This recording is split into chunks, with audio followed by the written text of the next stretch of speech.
Hey, so when we feel into things or sense into things, um, or look into things, what am I talking about?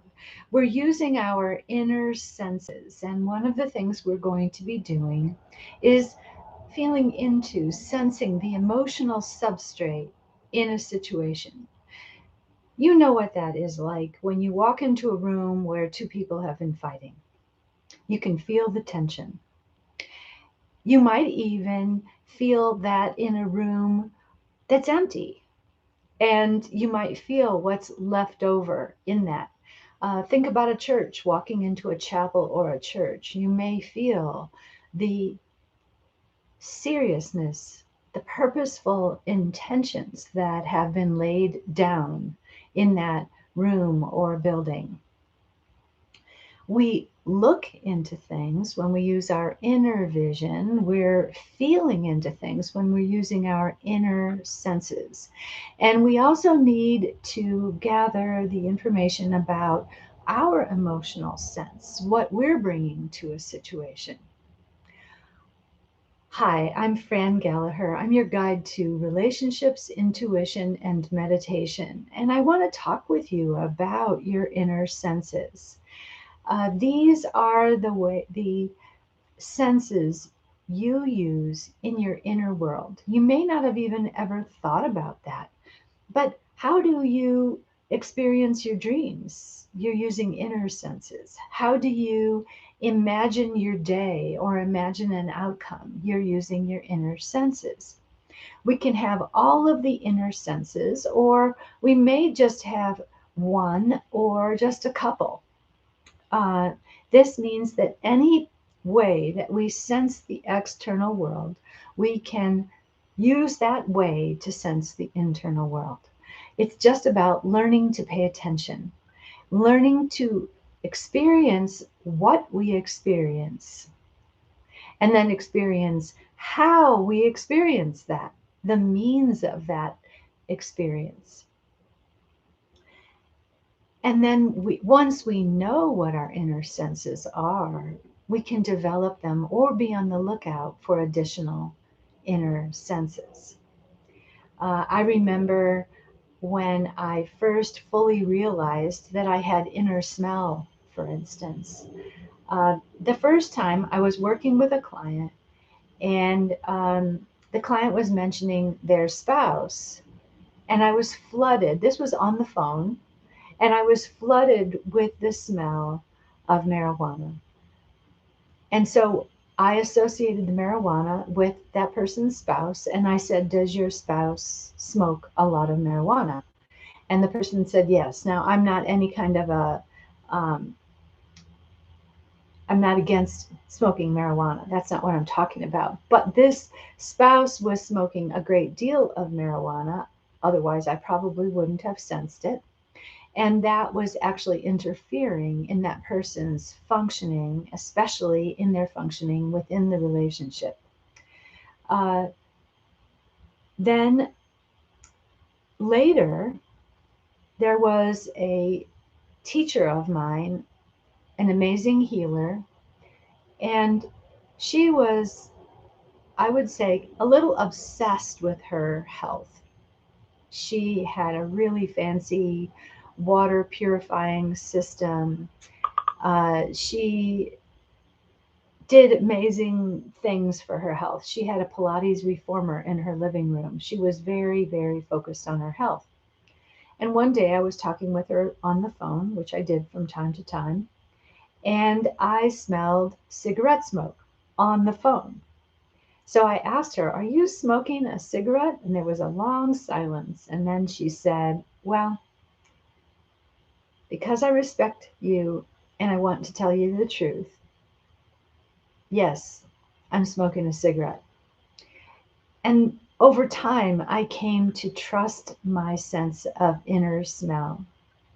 A friend of mine one time was driving on the highway and became really aware of another car and smelled alcohol and marijuana inside her car in winter with her windows rolled up. The other car had the windows rolled up.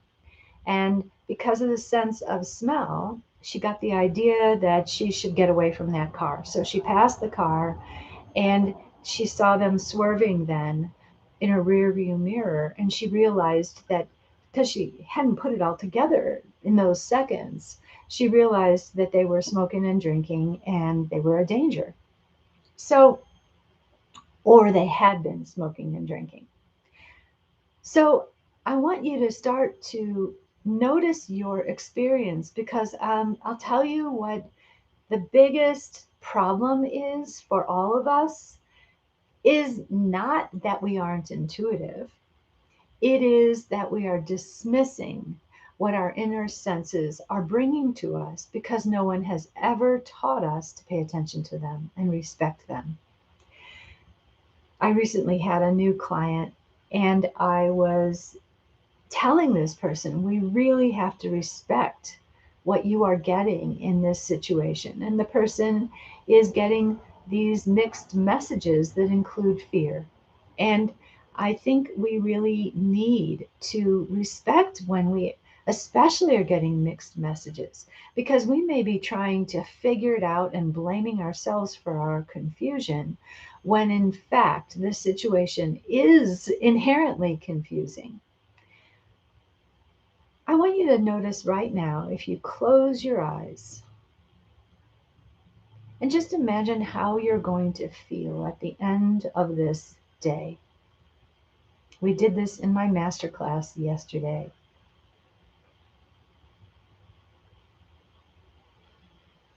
And notice, what did you choose for the end of your day? Did you choose the end of your work day or did you choose the literal end of your day?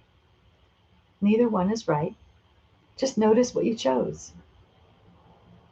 And then how do you know? How do you know which one it is? What are your senses bringing you? For me, the end of my workday is probably going to be right here where I am in front of the computer. The end of my actual day is going to be me in bed.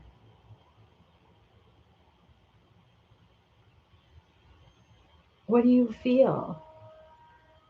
What do you sense?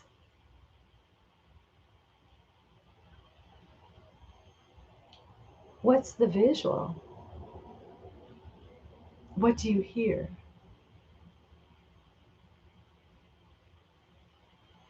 Is there, excuse me, a taste or a smell?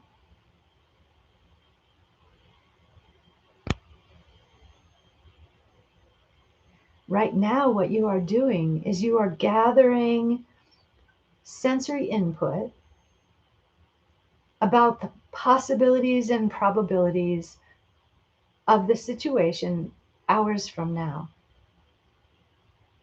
Let's do it for tomorrow. Pick a time tomorrow. Maybe the end of the day, either the end of the work day or the end of the physical day, or maybe even after an important meeting, whatever you want. Feel and sense and see into those moments. And you'll notice that you're gathering information right away.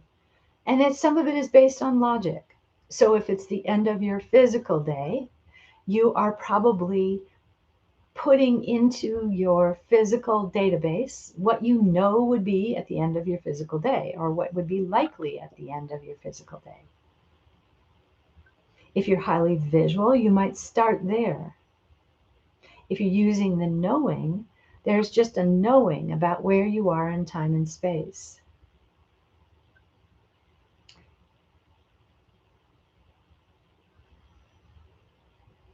Now let's add something to tomorrow. And if you want, you can actually follow through on this. So, how about lighting a candle at the end of your day tomorrow? Whichever end you're choosing, use a match and smell the sulfur. Smell that burning smell. Smell the candle itself. Maybe you can hear the flame. Maybe you can see it. Maybe you can feel the feeling that you've just created, the ambience that you've created with lighting the candle.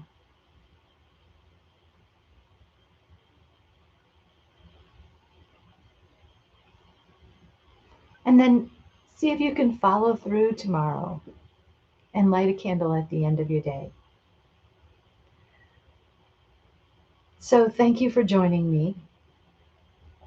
You know, a saying that is true that comforted me over and over again for the many years I've been on this path of spiritual learning and understanding is that the spiritual path is an unfolding path, and there is intelligence to that unfolding.